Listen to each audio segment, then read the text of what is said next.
தேர்தலுக்கு முன் நகைக்கடன், விவசாய கடன் தள்ளுபடி வருதுங்க. தமிழக அரசின் சூப்பர் சர்ப்ரைஸ் என்னன்னு பார்க்க போகிறோம். தமிழகத்தில் மீண்டும் தேர்தல் சூழல் சூடுபிடித்துள்ள நிலையில் விவசாய கடன் தள்ளுபடி வருமா? நகைக்கடன் மீண்டும் ரத்து செய்யப்படுமா? கல்விக் கடனுக்கும் சலுகை உண்டா? என்ற கேள்விகள் பொதுமக்கள் மத்தியில் அதிகமாக எழுந்து வருகின்றன. கடந்த தேர்தலுக்கு பிறகு தமிழ்நாடு அரசு கூட்டுறவு வங்கிகளில் குறிப்பிட்ட வரம்புக்குள் பெறப்பட்ட நகைக்கடன்களை தள்ளுபடி செய்தது. இதனால் ஆயிரக்கணக்கான குடும்பங்கள் நிவாரணம் பெற்றன. குறிப்பாக கிராமப்புற மக்களுக்கு இது பெரிய உதவியாக அமைந்தது. ஏனெனில் தனியார் வங்கிகளை விட குறைந்த வட்டியில் கடன் வழங்குவது கூட்டுறவு வங்கிகளே.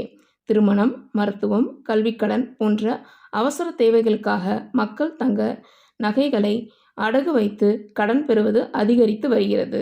தங்கத்தின் விலை நாளுக்கு நாள் உயர்ந்து கொண்டிருப்பதால் நகைக்கடன் பயன்பாடும் அதிகரித்து உள்ளது.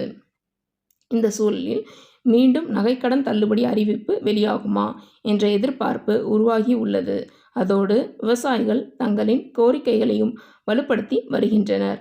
பயிர்க்கடன், பாசன வசதி, விதை, உரம், விவசாய கருவிகள் போன்ற தேவைகளுக்காக கூட்டுறவு வங்கிகளில் பெற்றுள்ள கடன்களுக்கு குறைந்தபட்சம் வட்டி தள்ளுபடி அல்லது அடிப்படை தொகையில் சலுகை வழங்க வேண்டும் என அவர்கள் கோரிக்கை விடுத்துள்ளனர். குறிப்பாக பயிர் சேதம் ஏற்பட்ட பகுதிகளுக்கு தனி தள்ளுபடி திட்டம் கொண்டு வர வேண்டும் என்பதும் விவசாய அமைப்புகளின் வலியுறுத்தலாக உள்ளது. அதேபோல் கல்விக்கடன் பெற்ற மாணவர்களுக்கும் எதிர்பார்ப்புடன் உள்ளனர். பொருளாதார ரீதியாக பின்தங்கிய குடும்பங்களை சேர்ந்த மாணவர்கள், பெண்கள், மாற்றுத்திறனாளிகள் ஆகியோருக்கு கல்விக்கடனில் வட்டி தள்ளுபடி அல்லது முழு தள்ளுபடி வழங்கப்படுமா என்ற கேள்வி எழுகிறது. வேலைவாய்ப்பு சவால்கள் நீடித்து வரும் நிலையில் கல்விக்கடன் சுமை பல இளைஞர்களுக்கு பெரிய அழுத்தமாக உள்ளது. சமீபத்தில் இடைக்கால பட்ஜெட்டை தமிழ்நாடு அரசு தாக்கல் செய்தது. அதில் பல முக்கிய அறிவிப்புகள் வரும் என எதிர்பார்க்கப்பட்டாலும் கடன் தள்ளுபடி குறித்து தெளிவான அறிவிப்பு எதுவும் வெளியாகவில்லை. இதனால் தேர்தல் அறிக்கையில் இது இடம்பெறுமா என்ற எதிர்பார்ப்பு அதிகரித்துள்ளது. குறிப்பாக திராவிட முன்னேற்றக் கழகம் தேர்தல் அறிக்கையில் நகைக்கடன் அல்லது விவசாய கடன் தொடர்பான அறிவிப்புகள் இடம்பெறலாம் என அரசியல் வட்டாரங்களில் பேசப்படுகிறது.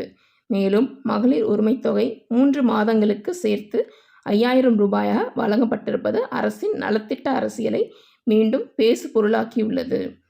இதனால் அடுத்தடுத்த நாட்களில் மேலும் என்னென்ன சலுகைகள் அறிவிக்கப்படும் என்ற எதிர்பார்ப்பு மக்கள் மத்தியில் அதிகரித்துள்ளது. மொத்தத்தில் பார்க்கும்போது நகைக்கடன், விவசாய கடன், கல்விக்கடன் தள்ளுபடி குறித்து அரசு இதுவரை அதிகாரப்பூர்வ அறிவிப்பு வெளியிடவில்லை. ஆனால் தேர்தல் சூழ்நிலை காரணமாக மக்களின் கோரிக்கைகள் அரசின் கவனத்தில் இருப்பது உறுதி.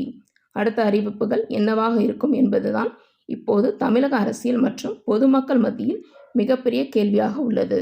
ஸோ ஃப்ரெண்ட்ஸ், இந்த வீடியோ பிடிச்சிருந்தா லைக் பண்ணுங்கள், நம்ம சேனல் சப்ஸ்கிரைப் பண்ணுங்கள். நன்றி.